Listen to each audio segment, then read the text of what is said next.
Christina, you went to the police back when this happened, filed a police report. It went nowhere. What are you going to do now that there is a video that seems to support at least the fact that you were punched by Corey? It is hard even seeing that right now, seeing that playback and having to relive all of this all over again. But it's like almost like what. I mean, what I'm asking is, are you going to pursue legal action again? The cops felt it was like a stalemate when it happened because they had no video. Now they got video. So I'm wondering, are you over it, or are you going to pursue this in court?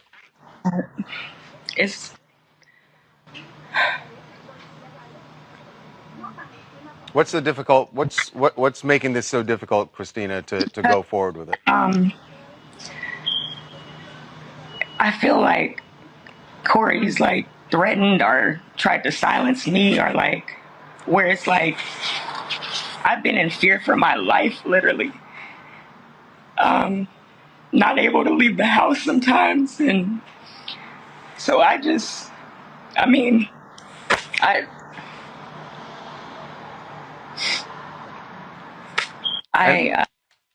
know you say you're in fear for your life. We mentioned the fact that he got a restraining order against you. We have a restraining order against each other. And you have one against him as well. Since then, he brought the liars to court and confused the judge, and we didn't have the video yet. So we literally got the video the day after court, literally. So I never went back to pursue like, oh, let me get an appeal or nothing like that. Like, my attorney literally kind of gave up after she was getting defamed in her character and everything. You can see on his how horrible he would speak about me and her. And literally, it's horrible, like the way he treats women, the way he talks about us, and then to the point where it's like, really, like you're gonna hit me because I'm telling you about God, and like you need to change your ways, and it's just horrible. The one question I really do have is, and I don't think there's any justification for what he did, because all you're doing when we see the video is talking back and forth. Roasting, and that's what happens in front of the Improv every Monday for the past 30 years. And we stand out there and roast, but everybody knows in the hood, whoever wants to fight or cry first loses. And he literally lost it. Well, now, he said that you went after him first, and it's not seen in the video. Right. What he actually wrote in his restraining order is that you put hands on him before this video started. First, so of course he has to like create some crazy story, but basically at the end of the day, he put his hands on me and I didn't do anything to him. Nothing. But also what that video is not showing is the minutes before that. That video really needs to start from when I walk out there initially instead of cut right there, because there's a gun involved that he passed off to another female comedian and was like, oh, go put that up for me before he hit me. So literally, I am fighting with my mouth for my life, roasting this dude, but in the name of Jesus, okay?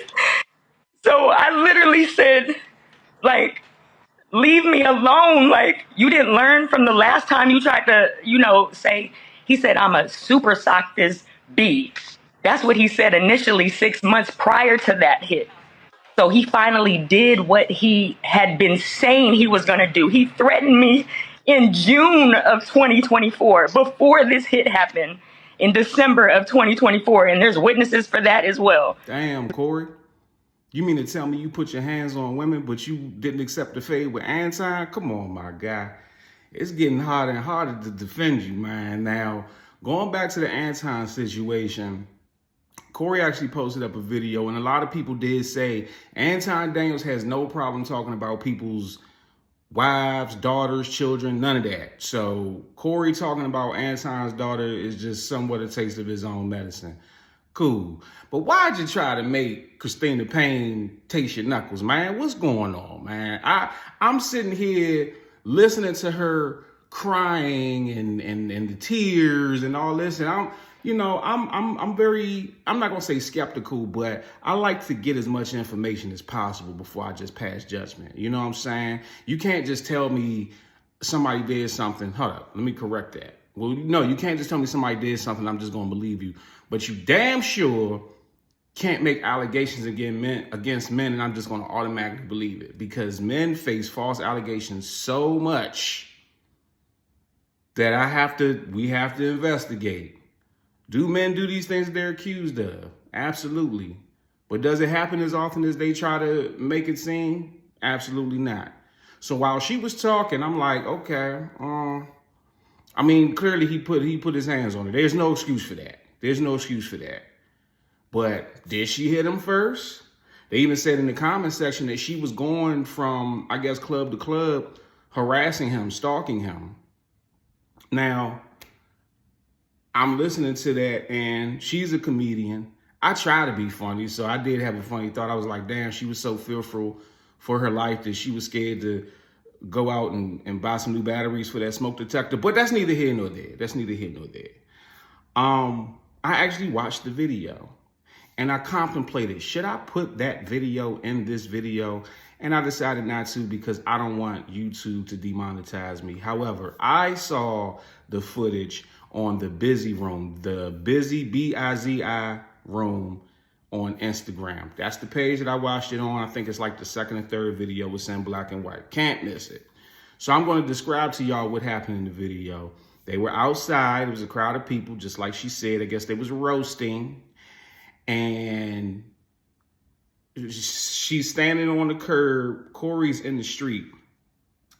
They're talking, whatever, group of people. Look like it's about like 10, 15 people out there. Nah, probably like 15 people out there. And she said something. And Corey, he has a bag. He has a plastic bag in his hand. Looks like he had a cup in his hand too. He steps up on the curb and he gets in her face. And it almost looks like he's about to do one of these, right? But instead, he gets in her face, and it doesn't look like he punched her. It actually looked like he mushed her. He mushed the shit out of her, okay? Which isn't as bad as a punch, but it's still bad. You're still putting your hands on somebody physically unprovoked. I don't know what she said that hit a sore spot or a soft spot. The way she explained it on the interview with TMZ, she was talking about God and wanting him to get his life together and all this other stuff. Nah, you probably said something more dangerous than that.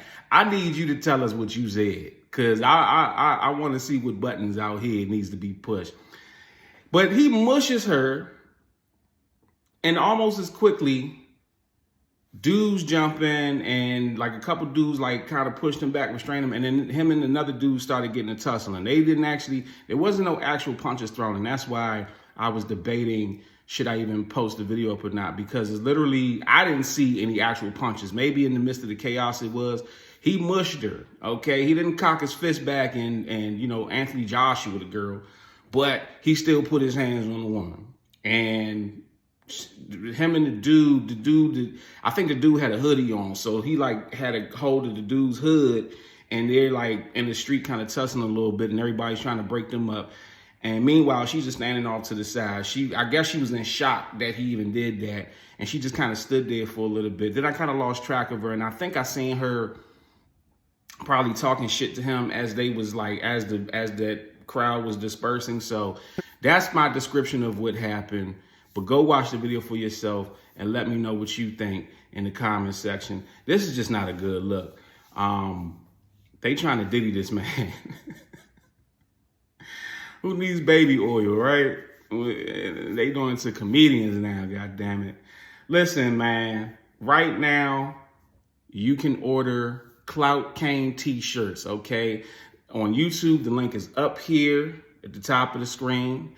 On Instagram, the link to my merch store is in my bio. Click on that, order your size, order as many as you want. I got a bunch of shirts up there, but definitely the Clout Cane shirt. Attention is the world's newest addiction, and everybody loves them some Clout Kane. Make sure you get your shirts. Let me know what you think about this in the comments. I got money in the crib, I got money in the gang. I'm pulling with that joint, you really couldn't hang. I just put her with that shit, put her straight up in the gym. That's a bad, bad bitch, I feel bad for him. That's a bad, bad bitch, he ain't know what to do. That's a bad, bad bitch, bad, bad, sick crew.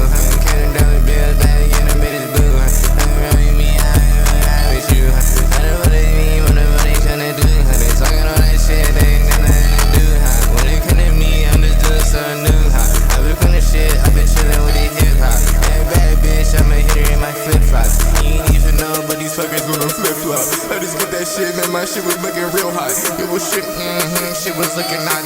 And I do that shit, I just told them like night. Pull up with that joint and I put it with the right. Platforms. I have 850,000 subscribers on YouTube. I have 460,000 followers on Instagram. I have the following that you want to get seen in front of. I was able to increase the sales of this Amazon book off of a YouTube sponsorship with just 30,000 views. And I was able to give this artist 15,000 views with the Instagram repost in less than 24 hours. So DM or email me at bookingcranklucas@gmail.com right now to get more exposure and more money for your business.